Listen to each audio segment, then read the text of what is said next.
Tu peux venir à ma fête d'anniversaire, mais seulement en tant que personnel, a dit ma sœur. Tu es trop pauvre pour compter comme un membre de la famille, a ri mon frère. J'ai simplement dit, d'accord.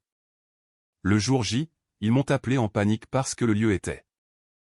J'étais assise dans la salle à manger de mes parents, sur la même chaise que j'avais revendiquée à l'âge de 13 ans, pendant que ma sœur Bianca étalait un dossier sur la table comme si elle se préparait à briefer un comité gouvernemental. Il y avait des photos glacées d'une salle de bal, des petites cartes de menu, des échantillons de tissus, des options de fleurs et un plan de table imprimé avec de minuscules numéros dorés.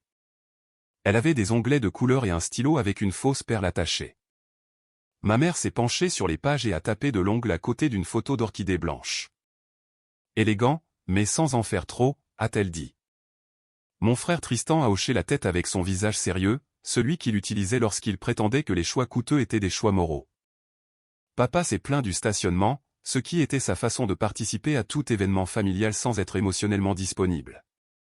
J'ai mangé mon poulet, écouté, et essayé de ne pas rire quand Bianca a dit l'expérience des invités pour la 4e fois. C'était une fête d'anniversaire, pas la signature d'un traité. Pourtant, tout le monde traitait le dossier comme s'il contenait l'avenir de notre nom de famille. Et d'une manière ou d'une autre, j'étais la seule personne à cette table à ne pas être autorisée à saisir l'ambiance. Bianca n'arrêtait pas de lisser le bord du plan de table, le protégeant des miettes et des questions. Le dossier avait une place pour chaque détail, sauf pour moi. Plus il parlait, plus la fête devenait grande. Tristan a mentionné le costume qu'il allait chercher chez un tailleur, puis a demandé si le bleu marine foncé semblait trop accessible. Maman a demandé si tante Hélène avait confirmé, puis a rappelé à Bianca de placer Hélène loin du cousin de papa parce qu'Hélène boit et corrige les gens. Papa voulait savoir si le service de voiturier était inclus, et Bianca a dit que le lieu s'occupait des gens comme nous. Elle prononçait le nom de l'endroit lentement à chaque fois, comme s'il avait besoin d'espace pour briller. Je n'avais jamais reçu d'invitation, mais je continuais à trouver des excuses pour cela. Peut-être que les amis avaient besoin du papier épais et des bords dorés. Peut-être que la famille était une évidence. Peut-être qu'après des années à être la personne pratique, celle qui arrivait tôt et restait tard, je n'avais finalement pas à demander à être compté. Bianca a fait glisser une carte vers maman et a dit « Ceci est la liste des cocktails signature ». J'ai souri et j'ai tendu la main vers mon verre d'eau. « Ça a l'air intense », ai-je dit. Personne ne m'a regardé. Maman a éloigné la carte de mon coude comme si ma manche pouvait laisser une tache. Tristan a demandé s'il y aurait de la sécurité près de l'entrée privée, et Bianca a répondu que ce serait le cas seulement si la liste des invités l'exigeait. Je me suis dit que les familles n'avaient pas besoin de billets. Une pause s'est installée pendant que Bianca arrangeait les échantillons de fleurs par teinte, et je l'ai utilisé avec précaution. « Quel est le code vestimentaire ?» ai-je demandé. Je ne veux pas arriver dans la mauvaise couleur ou paraître étrange sur les photos. Ma voix était légère, presque apologétique, car dans ma famille, même une question inoffensive pouvait devenir la preuve que je ne comprenais pas ma place. Les doigts de Bianca se sont arrêtés sur le coin d'un menu. Tristan a levé les yeux de son téléphone. Maman m'a adressé son petit sourire poli, celui qu'elle arborait quand elle pensait que je m'étais mise dans l'embarras, mais qu'elle voulait le crédit d'être douce. Papa a coupé sa pomme de terre en morceaux plus petits que nécessaire. Le réfrigérateur derrière nous a vrombi, soudainement plus fort que la conversation. Le code vestimentaire, a répété Bianca. Elle a rendu les mots mignons. Pourquoi aurais-tu besoin du code vestimentaire, Nora? Pendant une seconde, j'ai honnêtement attendu que maman la corrige. J'ai attendu que papa gromme quelque chose de normal, même quelque chose de maladroit. J'ai attendu que quelqu'un dise, évidemment, Nora vient. Le silence a fait la correction à la place. Il m'a corrigé. Les yeux de Bianca se sont tournés vers maman avant de répondre, une petite vérification pour obtenir la permission. Cela a fait que ma question ressemblait moins à la planification d'une tenue et plus à franchir une corde que je n'avais pas vue. Bianca a penché la tête comme une enseignante patiente. Les invitations ont été envoyées il y a des semaines. Elle a sorti son propre échantillon d'invitation du dossier. Du papier crème épais avec des bords dorés et son nom imprimé comme une marque de parfum. De vraies invitations, a-t-elle ajouté. Des invitations conçues. J'ai regardé la carte, puis maman. Je n'en ai pas eu. Tristan a reniflé avant de pouvoir se retenir, puis a couvert le bruit en prenant une gorgée de vin. Bianca a souri plus largement, ni surprise, ni désolée. La plupart des gens auraient compris l'allusion. La fourchette dans ma main semblait trop brillante et trop bruyante quand je l'ai posée. Maman a soupiré doucement, se préparant déjà à faire passer l'insulte pour de l'ordre social. Bianca a une liste d'invités très spécifique, a-t-elle dit. Ce n'est pas personnel. C'est un anniversaire de famille, ai-je dit. Ma voix n'a pas haussé le ton. Papa s'est agité mais n'a toujours rien dit, ce qui semblait en quelque sorte répéter. Bianca a empilé les invitations bien droit comme si du papier bien rangé pouvait la rendre décente. Exactement, a-t-elle dit, et certains membres de la famille comprennent quels espaces leur conviennent. C'est à ce moment-là que le dîner a cessé de prétendre être un dîner. Maman n'avait pas l'air confuse. C'était le pire. Elle avait l'air préparée, comme si cela avait déjà été discuté pendant que je n'étais pas dans la pièce.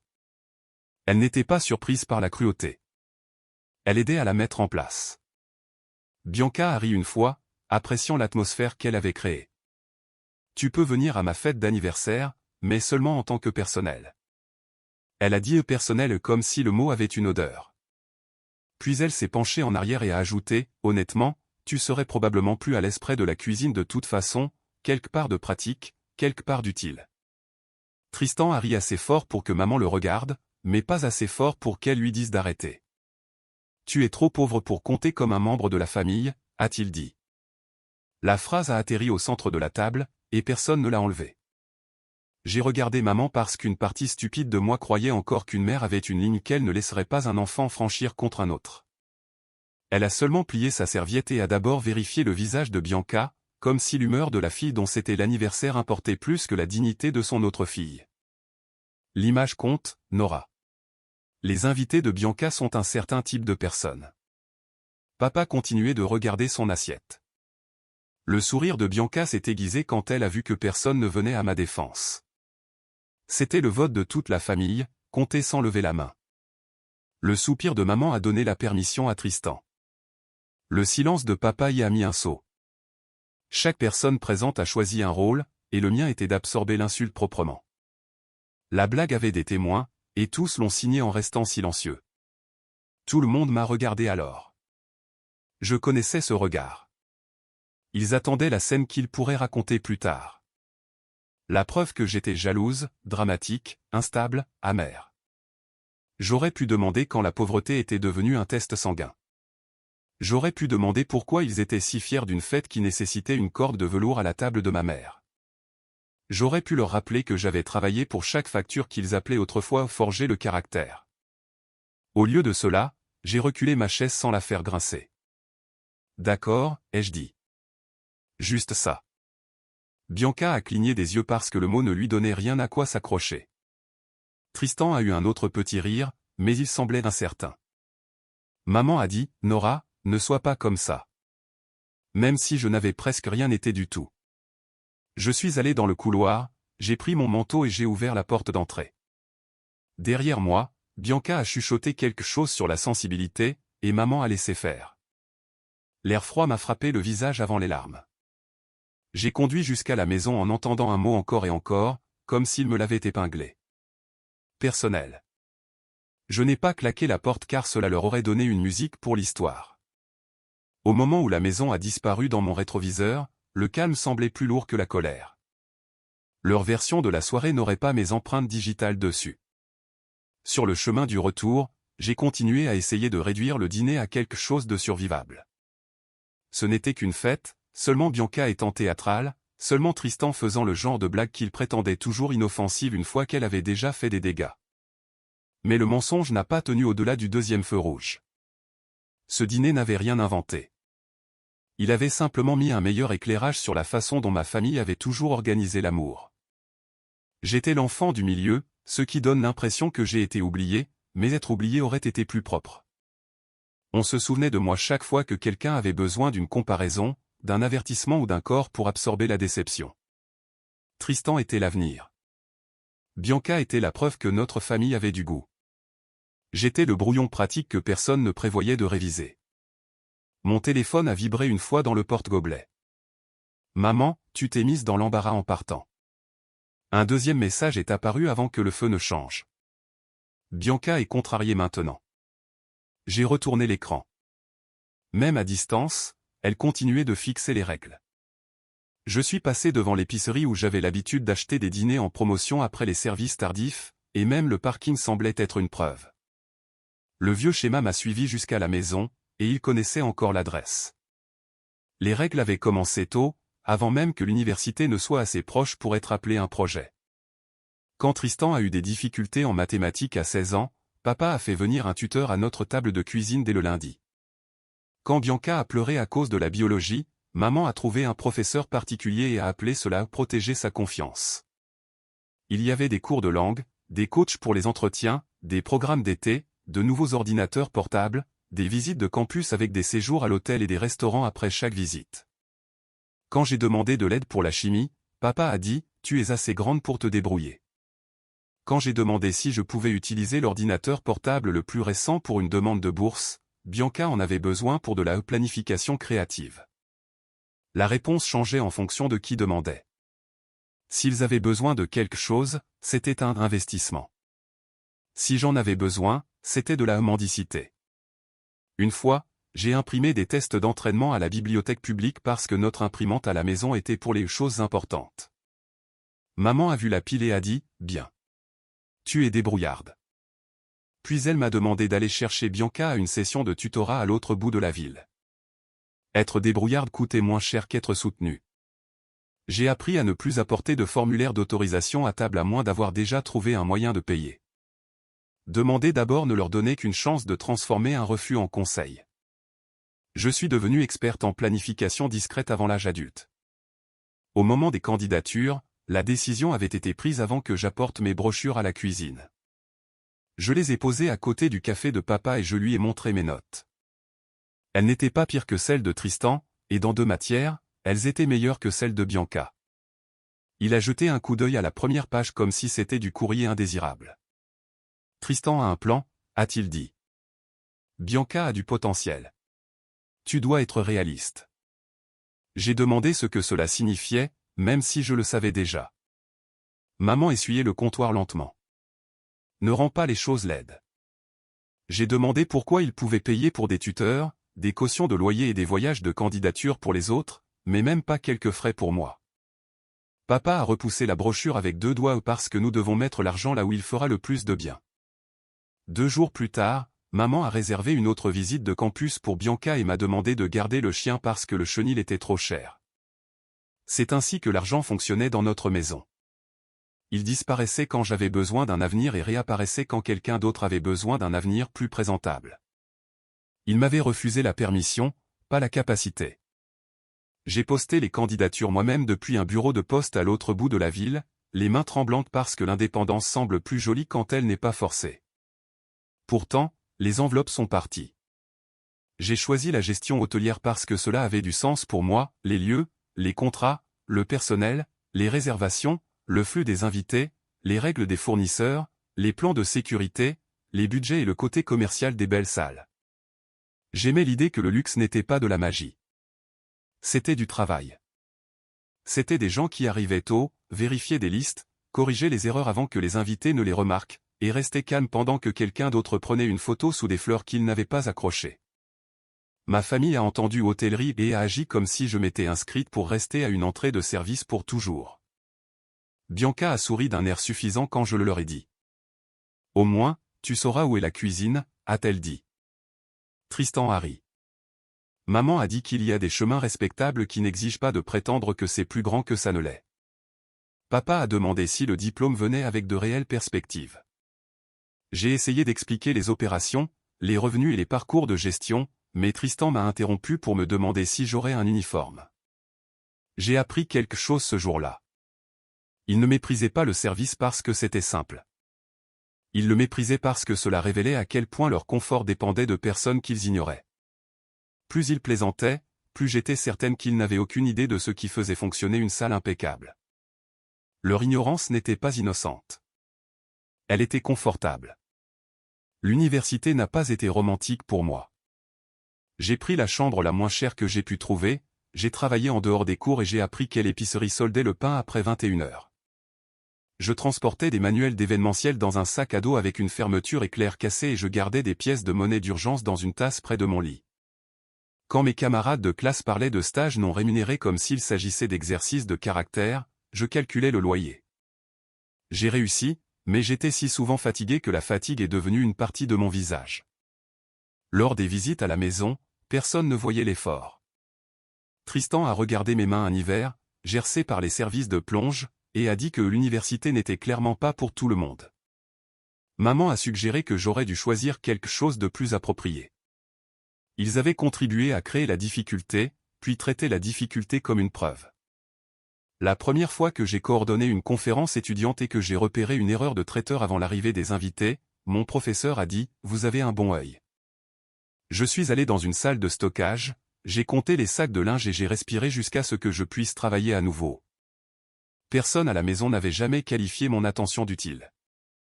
Je tenais un carnet de coups, de délais et de petites victoires parce que personne d'autre ne les suivait. Certaines semaines, le carnet était le seul endroit où mes efforts semblaient réels. C'est là que j'ai appris à me documenter moi-même. J'ai rencontré mon mari, Daniel, pendant ma 2e année, lorsqu'il m'a aidé à porter 2 boîtes de programmes après qu'un conférencier invité ait changé de salle sans prévenir personne. Il portait des vêtements simples, utilisait un vieux sac à dos et ne parlait jamais d'argent. Il écoutait quand j'expliquais pourquoi un mauvais plan de salle pouvait ruiner un événement, et il ne souriait pas comme si je rendais les petites choses grandes. Des mois plus tard, quand nous étions sérieux, la vérité est sortie par morceaux, un nom de famille sur un document d'investissement, un dîner où tout le monde s'habillait normalement mais en savait trop sur les hôtels, son père disant nonchalamment une de nos propriétés en passant le pain. Daniel ne cachait pas sa richesse par honte. Sa famille la gardait discrète parce que l'argent faisait jouer un rôle aux gens. J'ai compris cela immédiatement. J'avais vu ma famille jouer un rôle avec beaucoup moins. Quand nous nous sommes mariés, je n'ai pas annoncé sa situation. Ma famille a remarqué qu'il était poli, conduisait une voiture plus ancienne et ne portait jamais de logo, alors ils l'ont placé dans la même catégorie silencieuse où il me gardait. Je voulais un amour qui ne soit pas réévalué à la porte. J'avais déjà vu assez de portes. Il ne m'a jamais demandé pourquoi je l'invitais rarement à la maison. Il a attendu que je choisisse d'expliquer, et quand je l'ai fait, il m'a cru. La première fois, quand je suis rentré de ce dîner, Daniel était dans notre cuisine en train de rincer un verre. Il a levé les yeux une fois et l'a posé sans me demander si j'allais bien. J'ai apprécié cela. Je n'allais clairement pas bien, et nous avions tous les deux vécu assez longtemps pour ne pas aimer le théâtre à l'intérieur d'un refuge. Il a tiré une chaise. Pas trop vite, pas trop prudemment. Raconte-moi ce qui s'est passé. Je lui ai raconté par morceaux. Le dossier de Bianca, les invitations, la question sur le code vestimentaire, la façon dont tout le monde attendait que je comprenne que j'étais en dehors du cercle. Quand j'ai répété la phrase de Bianca sur le personnel, la mâchoire de Daniel a changé. Quand j'ai répété Tristan disant que j'étais trop pauvre pour compter comme un membre de la famille, il a cessé de toucher la chaise. « Ta mère a entendu ça ?» a-t-il demandé. « Elle a fait mieux » ai-je dit. Elle a appelé ça l'image. La pièce est devenue très silencieuse. Daniel a pris une respiration par le nez, du genre contrôlé. Ma voix était devenue plate à ce moment-là, ce qui m'effrayait plus que de pleurer. Pleurer bouge. Cela ressemblait à quelque chose à l'intérieur de moi qui s'était assis et refusait de se lever.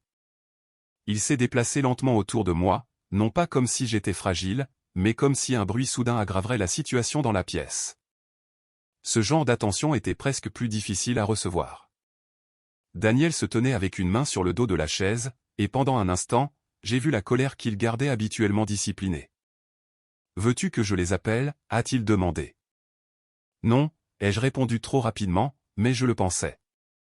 Je ne voulais pas d'une scène dramatique de sauvetage par un mari riche.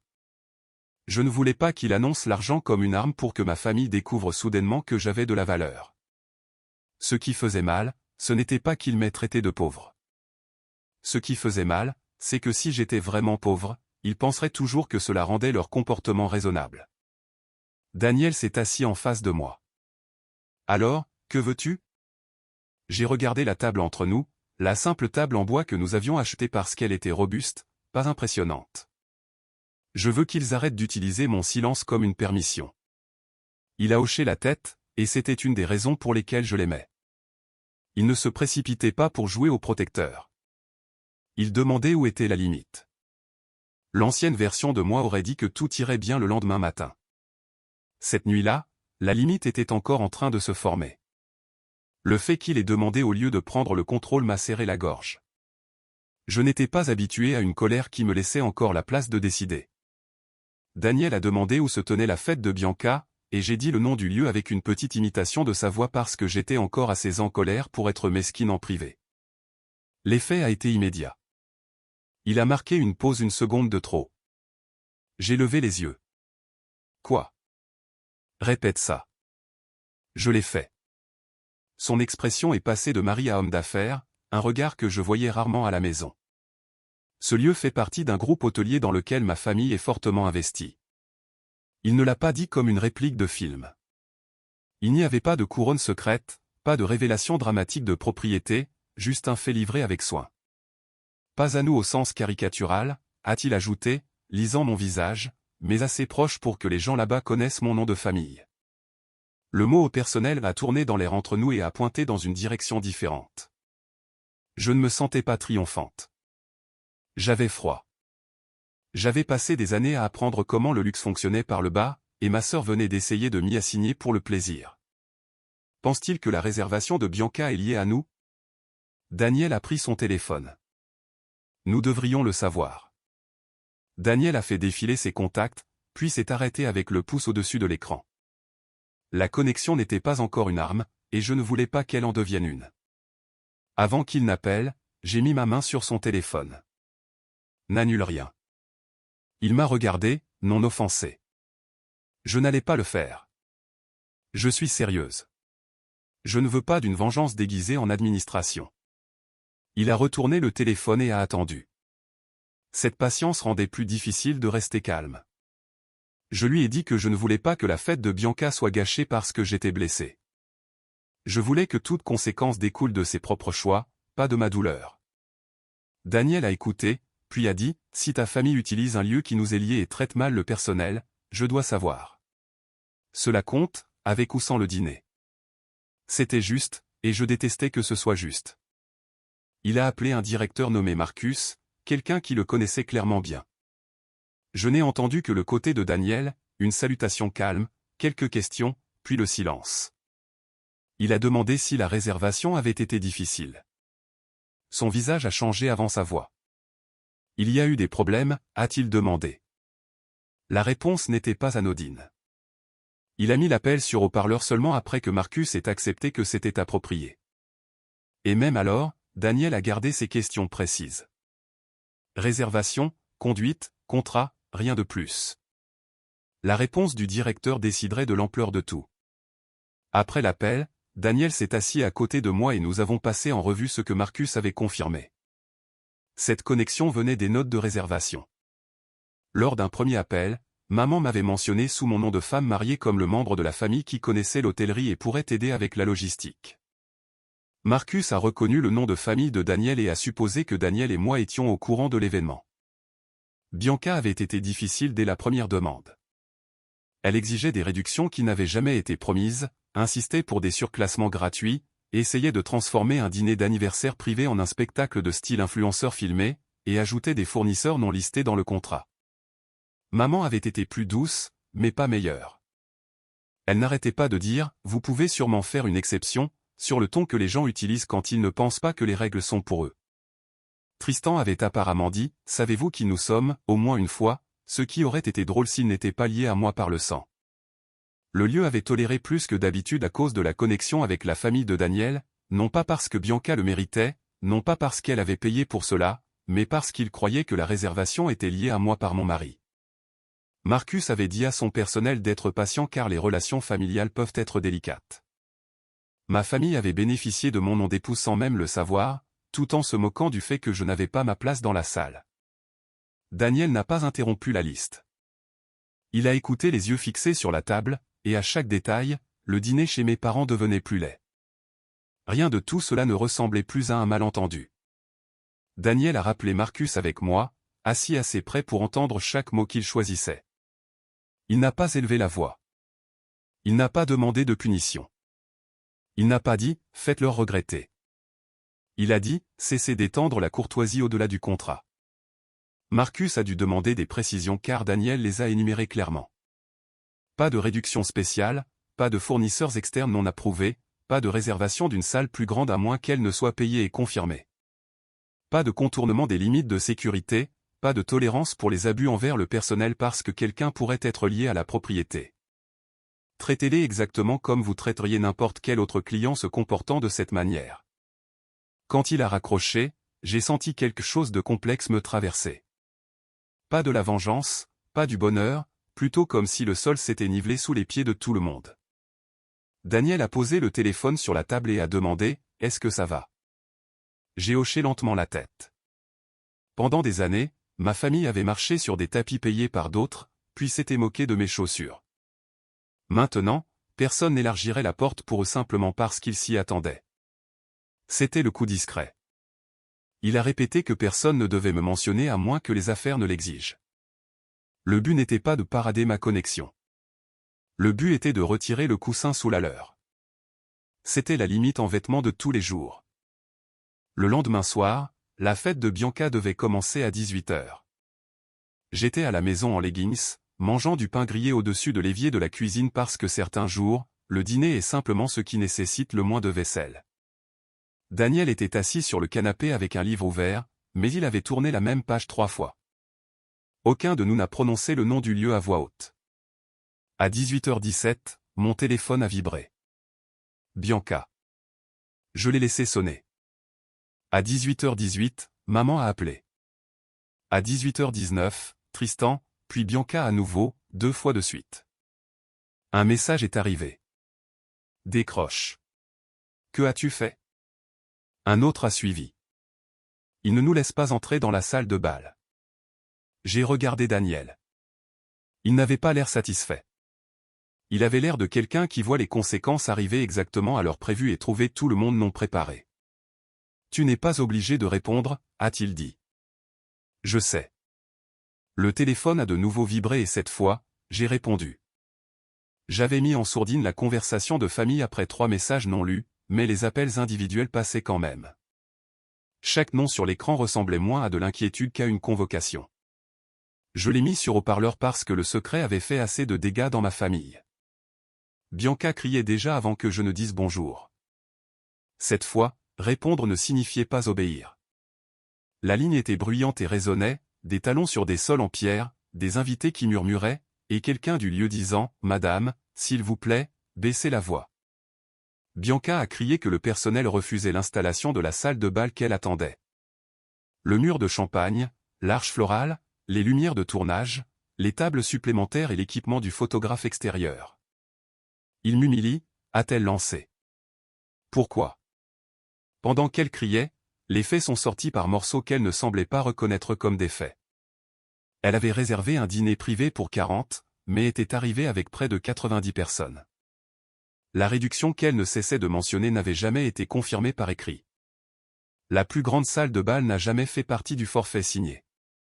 Le paiement final pour les suppléments n'avait pas été effectué. Ils savaient ce que je voulais, a-t-elle dit. Ils ont les emails. Ont-ils un contrat, ai-je demandé. Elle s'est tue pendant une demi-seconde, puis a haussé le ton. Derrière elle, Tristan a dit, dis à Nora d'appeler qui elle connaît. Cette demi-seconde m'a tout dit. Le lieu ne ruinait pas sa fête. Il lisait la réservation. Bianca n'a pas utilisé mon nom au début. Elle parlait comme si j'étais un interrupteur caché derrière le bureau, quelque chose qu'elle pouvait actionner quand les lumières tournaient mal. Je suis resté assise pendant que sa panique se déroulait. Une voix masculine calme s'est approchée du téléphone de Bianca. J'ai reconnu Marcus de l'appel de Daniel, seulement par le nom que Bianca lui a craché. Mademoiselle, a-t-il dit. La plus grande salle n'avait été retenue qu'à titre de courtoisie, et elle n'a jamais fait partie de votre forfait signé. Cette courtoisie a pris fin. Courtoisie de qui, a lancé Bianca. Il y a eu une pause. Le genre que les professionnels utilisent pour décider de la quantité de vérité autorisée en public. De la direction, a dit Marcus. La voix de Tristan s'est interposée de quelque part à proximité.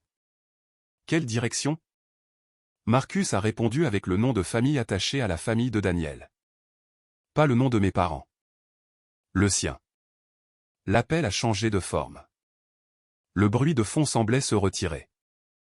Bianca a baissé la voix si rapidement que c'était presque comme si quelqu'un avait tourné un bouton. Pourquoi a-t-il dit le nom de ton mari? Avant que je puisse répondre, maman a attrapé le téléphone. Nora, que se passe-t-il? A-t-elle demandé, utilisant la voix prudente qu'elle réservait aux témoins. J'ai entendu papa marmonner, baisse la voix. Ce qui était le plus proche du leadership qu'il avait montré de toute la semaine. Pour une fois, maman ne me gérait pas. Elle essayait de trouver la sortie. Bianca en savait assez sur le statut pour comprendre que les noms de famille ouvrent des portes. Maintenant, la porte s'ouvrait dans la mauvaise direction, et elle n'avait pas de script pour ça. Ce silence était le premier invité honnête. 10 minutes après avoir mis fin à cet appel, mon amie Léna a appelé. Léna était allée à l'université avec moi et Bianca l'avait rencontrée une fois à un gala du campus. Bianca se souvenait des vêtements, pas de l'amitié. Et apparemment, c'était suffisant pour que Léna ait l'air du bon type d'invité. Bianca n'avait aucune idée que Léna connaissait réellement la famille de Daniel. Léna n'a pas commencé par des commérages. Elle a commencé par « Est-ce que tu vas bien ?» Cela m'a dit que la scène avait été pire que ce que Bianca avait laissé entendre. Puis elle m'a donné la version propre. Marcus a offert à la famille la plus petite salle privée qu'ils avaient réservée, le menu original et le programme de service original s'ils payaient le solde impayé, retiraient l'installation de tournage, dégageaient les fournisseurs non approuvés et réduisaient le nombre d'invités supplémentaires. Bianca a refusé parce que la plus petite salle aurait l'air bon marché. Tristan a soutenu que le lieu avait déjà promis un meilleur traitement. Maman a essayé de parler à Marcus en privé et a échoué. Les invités se tenaient près de l'entrée en faisant semblant de ne pas écouter, ce qui signifiait que tout le monde écoutait. Léna a dit qu'un autre invité a reconnu le nom de famille de Daniel et a demandé à haute voix si la fille dont c'était l'anniversaire ne savait sérieusement pas qui était son propre beau-frère. C'est à ce moment-là que l'image s'est fissurée. Léna a dit que quelques personnes avaient déjà commencé à partir lentement en prétendant avoir d'autres projets. Personne ne voulait être photographié dans un désastre de hall d'entrée. Bianca a rappelé depuis le parking, ne jouant plus pour la salle, mais essayant toujours de jouer pour elle-même. Pourquoi ne nous as-tu pas dit que Daniel avait de l'argent, a-t-elle exigé. Pourquoi nous laisserais-tu avoir l'air stupide? Maman a pris le relais, plus douce et pire. La famille ne devrait pas cacher des choses à la famille, Nora. Tu peux encore arranger ça si Daniel appelle. Je me suis assise à notre table de cuisine, la même table où Daniel avait demandé quelle limite je voulais. Je ne savais pas que le lieu était lié à Daniel avant le dîner de famille, ai-je dit, et il n'a pas inventé le solde impayé, les invités supplémentaires, les fournisseurs externes ou les règles de tournage. Bianca a arraché le téléphone. Alors, tu as ruiné mon anniversaire pour une blague. Non, ai-je dit, tu l'as ruiné quand tu as eu besoin d'un traitement de faveur pour te payer la fête que tu prétendais organiser. Elle a fait un bruit comme si je l'avais giflé, mais tout ce que j'avais fait, c'était d'arrêter de rattraper ce qu'elle laissait tomber. Maman a recommencé à dire mon nom, de plus en plus petit à chaque fois, comme si ça pouvait encore marcher. Ça n'a pas marché. Je pouvais entendre des portières de voiture se fermer derrière elle et maman respirer trop près du microphone. Puis j'ai raccroché. Leur urgence était devenue exactement ce qu'ils craignaient le plus, visible. 6 mois plus tard, je n'étais pas retourné chez mes parents. Les messages de maman sont passés de la colère aux larmes, puis aux pratiques, ce qui m'a fait comprendre qu'elle avait accepté que la culpabilité n'ouvrirait pas la porte. Alors, elle essayait la logistique. Tristan a envoyé un faux email amical à Daniel pour lui demander des conseils en investissement. Daniel l'a supprimé. Je n'ai pas demandé à le lire. Bianca a envoyé une seule excuse qui utilisait le mot malentendu 4 fois et le mot désolé une fois. L'histoire a circulé par fragments prudents. La fille dont c'était l'anniversaire qui avait réservé un lieu de luxe qu'elle ne pouvait pas se permettre, avait insulté sa sœur en la qualifiant de trop pauvre pour compter comme un membre de la famille, puis avait appris que le lieu n'avait été patient qu'à cause du mari de cette sœur. Daniel et moi avons tranquillement tourné la page. Nous avons voyagé. J'ai continué à travailler. Nous achetions toujours de bonnes choses sans logo. J'ai arrêté de me justifier auprès des gens qui ne devenaient curieux qu'une fois que l'argent était en jeu. L'argent ne m'a jamais rendu digne. Il a seulement prouvé que ma famille mesurait la mauvaise chose. La paix n'est pas arrivée de manière spectaculaire. Elle est arrivée lors de soirées ordinaires, dans des appels sans réponse, à une table où personne n'avait à mériter sa place. Alors, dites-moi honnêtement, mon mari a-t-il eu raison d'appeler le lieu même si cela a finalement gâché son anniversaire? Ai-je eu raison de garder notre richesse secrète de ma propre famille?